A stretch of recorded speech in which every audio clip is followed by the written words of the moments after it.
Saudara-saudari terkasih, keluarga-keluarga yang tercinta, selamat berjumpa dalam Inspirasi Sabda bagi Keluarga hari Selasa tanggal 2 November tahun 2021. Adapun bacaan untuk inspirasi kita pada peringatan arwah semua orang beriman ini diambil dari Injil Yohanes bab 6 ayat 37 sampai 40. Dalam rumah ibadat di Kapernaum, Yesus berkata kepada orang banyak, "Semua yang diberikan Bapa kepadaku akan datang kepadaku, dan barang siapa datang kepadaku, ia tidak akan kubuang. Sebab aku telah turun dari surga, bukan untuk melakukan kehendakku, tetapi untuk melakukan kehendak Dia yang telah mengutus aku.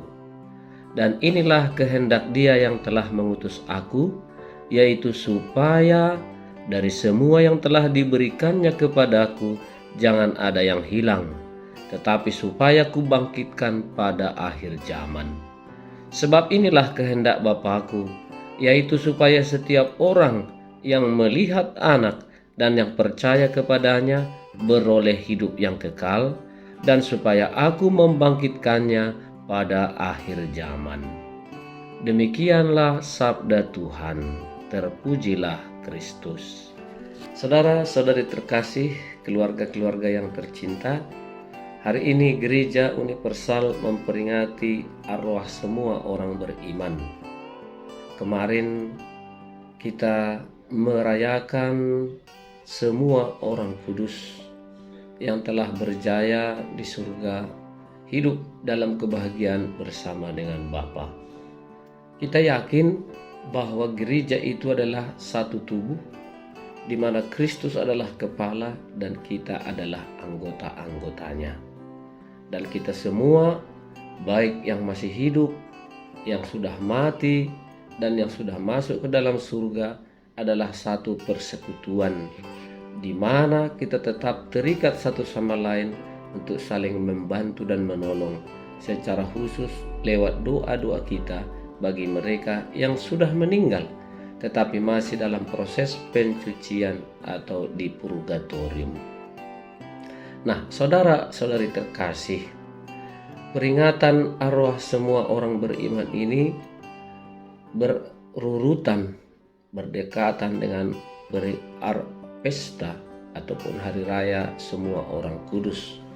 Di sini mau menampakkan kepada kita satu kesatuan yang tidak bisa terpisahkan, seperti diyakini oleh gereja bahwa gereja itu terdiri dari 3 bagian. Ada gereja yang jaya, yakni mereka yang telah berhasil dan masuk ke dalam kerajaan surga, yang disebut dengan para kudus, entah itu venerabilis, beato atau beata, santo atau santa. Mereka adalah orang-orang yang menang, yang membasuh pakaian mereka dalam darah anak domba, seperti dikatakan dalam kitab suci. Mereka hidup seturut teladan Injil, mengikuti Yesus secara sempurna, baik yang disahkan oleh gereja, dicatat maupun yang tidak tercatat.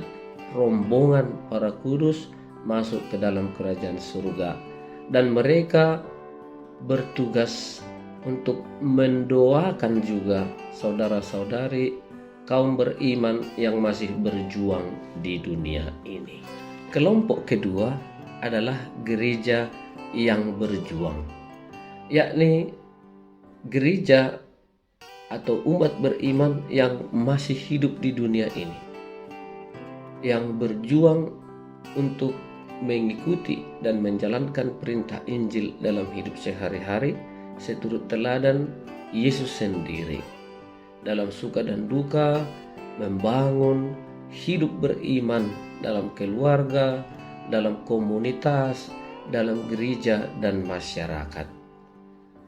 Kelompok umat beriman yang masih berjuang ini juga mendapat tugas mendoakan mereka yang sudah meninggal, yang masih tetap atau sedang berada dalam api pencucian.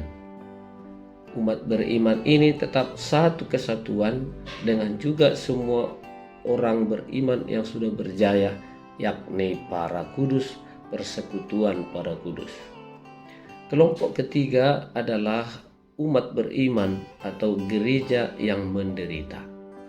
Adalah umat beriman yang telah meninggal, yang jiwanya masih sedang dalam proses penyucian, pembersihan di purgatorium. Mereka ini pada prinsipnya tidak lagi mampu untuk mengubah hidupnya.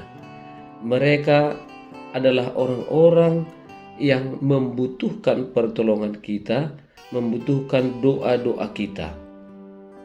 Dengan doa-doa yang kita sampaikan, mudah-mudahan Allah berbelas kasih untuk mengambil mereka, memasukkan mereka masuk ke dalam persekutuan para kudus. Mereka dibersihkan, dicuci dari siksa dosa, dan kembali ke rumah Tuhan bersama para kudusnya di surga. Nah, disinilah ditampakkan kepada kita, saudara-saudari terkasih, bahwa kita semua adalah satu keluarga. Satu keluarga yang tidak bisa terpisahkan satu sama lain. Antara yang sudah berjaya, yang berjuang dan menderita, tetap satu ikatan di dalam Kristus. Kita dipanggil untuk tetap berjuang dalam satu kesatuan, baik selama masih hidup di dunia ini maupun sesudah kita mati dan berbahagia bersama Allah di surga. Nah, saudara-saudari terkasih, apakah jaminan sebagai satu gereja dalam tiga wajah, dalam tiga suasana tersebut yang berbeda ini adalah iman kita akan Kristus yang bangkit. Sebagaimana dalam Injil tadi dikatakan, semua yang diserahkan oleh Bapa kepadaku, tidak ada satu pun yang hilang. Karena apa?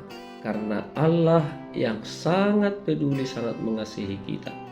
Dia tidak menginginkan satu pun umat manusia jiwanya hilang.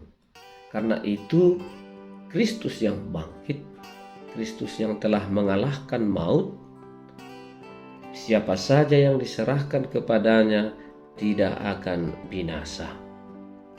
Nah, saudara-saudari terkasih, bagaimana ini bisa terjadi? Karena Kristus akan menarik semua orang yang percaya kepadanya dan mengangkat mereka menjadi anak-anak Allah. Maka marilah dalam iman yang satu, kita mendoakan arwah orang beriman yang telah berangkat mendahului kita, agar mereka dibersihkan dari noda dan siksa dosa dan segera mengalami kebahagiaan kekal di surga.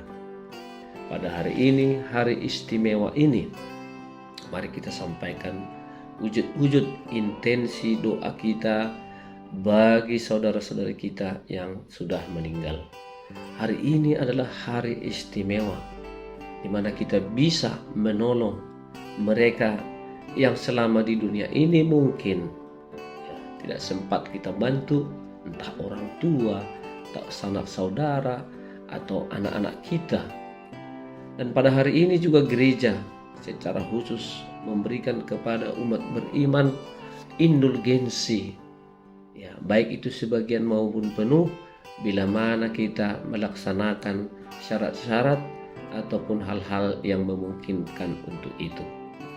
Mari dalam kesempatan peringatan semua orang beriman ini, kita mohon belas kasih Tuhan bagi saudara-saudara kita yang sudah meninggal, supaya mereka dapat beristirahat bersama Allah di surga. Tidak ada kebahagiaan yang lebih besar daripada bila mana kita mampu, kita bisa dan berusaha menolong mereka yang sudah tidak mungkin lagi untuk menolong dirinya sendiri. Dan terutama dari sini kita belajar untuk membina satu ikatan cinta di tengah-tengah keluarga. Bila mana kita selama hidup kita berbuat baik, mendoakan anak-anak kita, orang tua kita ketika kita masih hidup di dunia ini, mudah-mudahan kelak juga anak-anak kita, keluarga kita, sanak saudara kita melakukan hal yang sama kepada kita. Tidak ada manusia yang sempurna, semua tetap membutuhkan doa dan dukungan serta harapan bagi mereka yang menderita.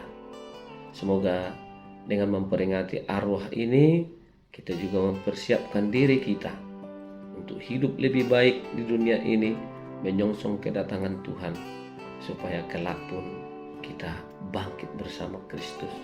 Kita tidak menjadi kawanan atau anak yang hilang, tetapi anak-anak Bapa yang masuk ke dalam persekutuannya. Semoga arwah dan jiwa-jiwa orang beriman, khususnya dari keluarga-keluarga kita, beristirahat dalam damai Tuhan. Amin.